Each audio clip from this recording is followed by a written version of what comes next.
নমস্কার।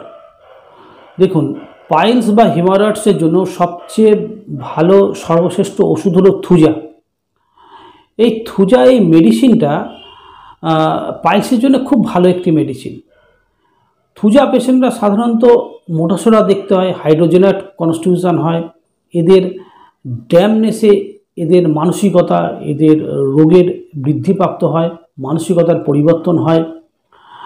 Thuja পেশেন্টরা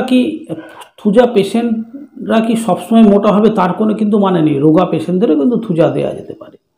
Thuja পেশেন্টদের ঘামের পরিমাণ কম থাকে, সোয়েটের মধ্যে বিশেষ একটা ক্যারেক্টারিস্টিক থাকে।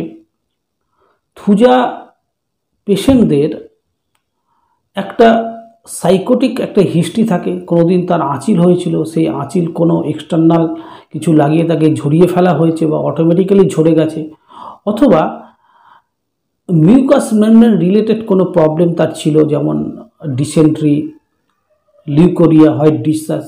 এগুলো সেরে যাওয়ার পরে তার অশ্ব বা হেমারয়েডস হয়েছে। এইভাবে কিন্তু আমরা থুজা সিলেক্ট করতে পারি। থুজা 201 ml ব্যবহার করা যেতে পারে। সবাই ভালো থাকবেন। ধন্যবাদ।